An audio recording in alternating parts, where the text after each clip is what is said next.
Hey guys, कैसे हो आप सब। गाइस, आज की हमारी वीडियो सीआईएसएफ कांस्टेबल फायरमैन की कट ऑफ को लेकर वीडियो होने वाली है।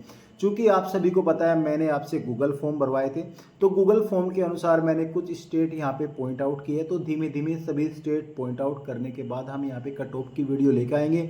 इस वीडियो में एक साथ सभी राज्य की कट ऑफ बताना पॉसिबल नहीं था, तो मैंने यहाँ पे जो हाईली स्टेट आपके हिंदी भाषा राज्य है, उन्हीं स्टेट की मैं आज कट ऑफ बताऊंगी। कट ऑफ कितनी जाएगी, कुछ राज्य यहाँ पे रह गए हैं। जो राज्य मैंने पॉइंट आउट किए, जो स्टेट मैंने पॉइंट आउट किए हैं, उनका मैंने प्रॉपर एनालाइज किया है, तो सारी चीज़ आपको बताऊंगा। देखो, वैकेंसीज में आपका नॉर्मलाइजेशन भी होगा।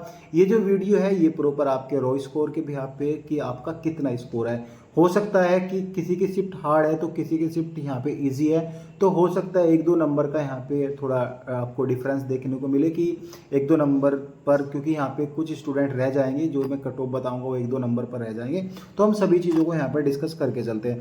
देखो, जो पहले टोटल वैकेंसी थी वो 1149 है, और आज की डेट में एक नोटिफिकेशन आया है गाइज। इसमें जो टोटल वैकेंसी है 1721 वैकेंसीज, यानी वैकेंसीज को रिवाइज किया है। तो वैकेंसीज कितनी रिवाइज है, तो ऑलमोस्ट यहाँ पे 600 समथिंग वैकेंसीज यहाँ पे रिवाइज हुई है। तो 600 समथिंग वैकेंसीज में अगर हम स्टूडेंट का देखें तो एक एक दो दो नंबर सबका तो घट ही रहा है। पहले बोलते थे कि 85 जाएगी, फिर 95, तो बनाने वाले तो ऐसे बनाएंगे। तो जो वैकेंसीज थी आपकी 2022 में वैकेंसीज आई थी, मतलब स्टार्टिंग में ही आ गई थी वैकेंसी।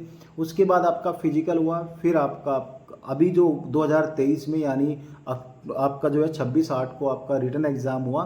तो अगर हम देखें तो करीबन 2 साल कंप्लीट हो चुका है। वैसे तो 2 साल नहीं हुआ है, पर 2 साल में से करीबन 3 महीने 4 महीने बच चुके हैं कि 2 साल कंप्लीट होने में। इसके बीच यहाँ पे बहुत सारी भर्ती आई है, और जो सभी स्टूडेंट ने फॉर्म भरा था यहाँ पे, वो भी स्टूडेंट यहाँ पे सीरियस नहीं होते। और हालांकि फिजिकल हुआ है, तो यहाँ पे ऐसा नहीं कि पढ़ने वाले बच्चे का फिजिकल हुआ है सभी का।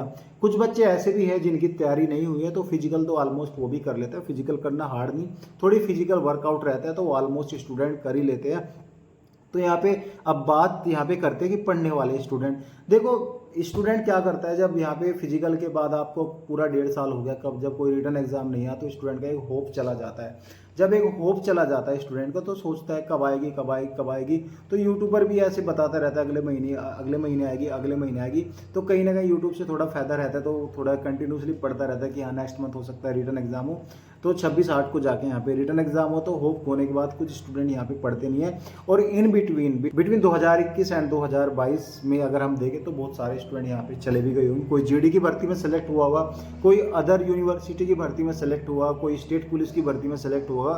ऑलमोस्ट स्टूडेंट यहाँ पे कम है। सिंगल डे में सीआईएसएफ की भर्ती कंप्लीट होना, यानी कंप्लीट रिटर्न एग्जाम होना, अपने आप में एक अच्छी बात है, क्योंकि स्टूडेंट यहाँ पे कम रहते हैं। तो 3 शिफ्ट में आपका एग्जाम हुआ है। तो सबसे पहली बात तो नॉर्मलाइजेशन होगा, बिना नॉर्मलाइजेशन का आपका रिजल्ट नहीं आएगा, क्योंकि ये इंडियन गवर्नमेंट का रूल है। अगर मल्टीपल शिफ्ट में एग्जाम हो, चाहे डे 1 हो, चाहे डे 2 हो, चाहे डे 3 हो, कितने भी दिन या कितने भी शिफ्ट हो, अगर सिंगल शिफ्ट में हुआ तो नॉर्मलाइजेशन नहीं होगा। ठीक है, ये आपका मॉर्निंग आफ्टरनून इवनिंग शिफ्ट में आपका एग्जाम हो तो नॉर्मलाइजेशन होगा। तो नॉर्मलाइजेशन में आपको कुछ नंबर इधर उधर चेंज देखने को मिल सकते हैं। हालांकि मेरे पास पूरे कंप्लीट फॉर्म नहीं आया है जितनी मैंने एक्सेप्ट की थी, तो उसी के हिसाब से यहाँ पे देखा जाए कि मैं नॉर्मलाइजेशन नहीं कर पाया। ठीक है, तो आपका जो रो स्कोर है उसके भी यहाँ पे ही बताऊंगा। तो एग्जाम का लेवल अगर हम बात करें तो ज़्यादा हार्ड नहीं था, हार्ड था ही नहीं एग्जाम का लेवल। जो यहाँ पे बच्चा छोटा मोटा पढ़ेगा उसके भी ऑलमोस्ट 70+ मार्क्स है, नो डाउट। 100 मार्क्स का एग्जाम था, नेगेटिव मार्किंग नहीं थी। अगर बच्चे ने 70 भी यहाँ पे पढ़ के किया है, तो अगर वो 30 नंबर पे भी तुक्के मार रहा है, तो कहीं ना कहीं 30 में से 7-8 नंबर तो उसका यहाँ पे जो है सही जाने के चांसेस रहते हैं। क्योंकि ऑलमोस्ट सभी बच्चों को पता है, यूट्यूबर चिल्ला चिल्ला बोलते रहते हैं कि यहाँ पे आपको बी पर क्लिक करना है, सी पर क्लिक करना है, तुक्के मारना है। तो स्टूडेंट को पता है कि बी अगर 30 के 30 के वो बी करके आया, तो कहीं ना कहीं 10 तो वैसे सेलेक्ट हो जाएंगे, तो 8 तो ठीक ही मिलेंगे एटलीस्ट। ठीक है, अभी हम बात करेंगे जो वैकेंसीज है। वैकेंसीज अभी 1721 यहाँ पे रिवाइज वैकेंसीज हुई है, तो आपका जो सिलेक्शन होगा 1721 पोस्ट, मतलब 1721 वैकेंसीज पर ही 1721 लड़के यहाँ पे लिए जाएंगे, इवन मेल एंड फीमेल यहाँ पे लिए जाएंगे। देखो, रिवाइज वैकेंसीज ये एक झोल करते रिवाइज वैकेंसीज में होता क्या एक्चुअल में, ये रिवाइज वैकेंसीज क्या है। रिवाइज वैकेंसीज में बची हुई वैकेंसीज, आगे का तो सोच के ही यहाँ पे एग्जाम नहीं लेते ना। ये बची हुई वैकेंसीज है। यानी अगर इस भर्ती में से 1721 के लिए जो मेडिकल लिए गए, मतलब मेडिकल के लिए स्टूडेंट लिए गए 1721, अब यहाँ पे ऐसा तो नहीं कि प्रॉपर बच्चे मेडिकली फिट होंगे, तो कहीं ना कहीं कुछ तो बच्चे निकलेंगे। कुछ बच्चे यहाँ पे डीवी में भी बाहर आएंगे, तो करीबन 100-150 बच्चे तो बाहर आएंगे एटलीस्ट, हो सकता है इससे ज़्यादा हो। तो ये वैकेंसीज को एडजस्ट करके फिर दूसरी भर्ती में एडजस्ट करते हैं, यानी कि फिर बोलते हैं कि हमने 100-150 वैकेंसीज को यहाँ पे रिवाइज कर दिया। अगर हम बात करें कट ऑफ, यहाँ पे मैंने 5-6 स्टेट रखे। सबसे पहले उत्तर प्रदेश में 169 पोस्ट टोटल रिवाइज पोस्ट है। अब 169 पोस्ट यहाँ पे रिवाइज हुआ है। क्या आपको लगता है कि पूरे उत्तर भारत में, पूरे उत्तर प्रदेश में, यानी उत्तर प्रदेश में बच्चे 169 90 प्लस नहीं आए होंगे? भाई आए होंगे, 93 भी होंगे डेफिनेटली, इतना होगा, इतना तो होगा। ठीक है, अब मैं आपको कहानी बताता हूँ। जो बच्चे ST SC OBC से और AWS है, अगर उनके नंबर 95 है तो वो किस कैटेगरी में रहेंगे? अब OBC कैटेगरी में तो ये गवर्नमेंट नहीं छोड़ेगी उनको, वो तो फिर जनरल की कट ऑफ में आ जाएंगे। तो कुछ बच्चे ऐसे भी हैं जो ST SC OBC और तुम आपके जो है AWS से है, जिनके 90 से ऊपर नंबर है, वो बच्चे भी तो जनरल की कट ऑफ में ऐड होंगे। तो 169 पूरे उत्तर प्रदेश में 169 पोस्ट में इतना एग्जाम इजी था, तो यहाँ पे 90। देखो उत्तर प्रदेश की तो कहानी क्लियर है।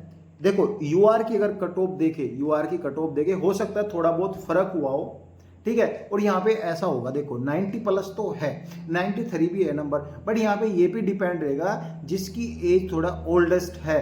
यानी अगर मेरी एज यहाँ पे 1998 है और दूसरे लड़के ने एग्जाम दिया, उसकी एज यहाँ पे 1996 है और दोनों के मार्क्स सेम है, तो 1996 वाला आपका अब यहाँ पे भर्ती होगा, ना कि यहाँ पे आप 1998 वाले भर्ती होंगे। तो ये बात भी यहाँ पे रखी गई है। बेशक नंबर उसके यहाँ पे सेम है तो वो भर्ती लिया जाएगा, तो यहाँ पे ऐसा होगा।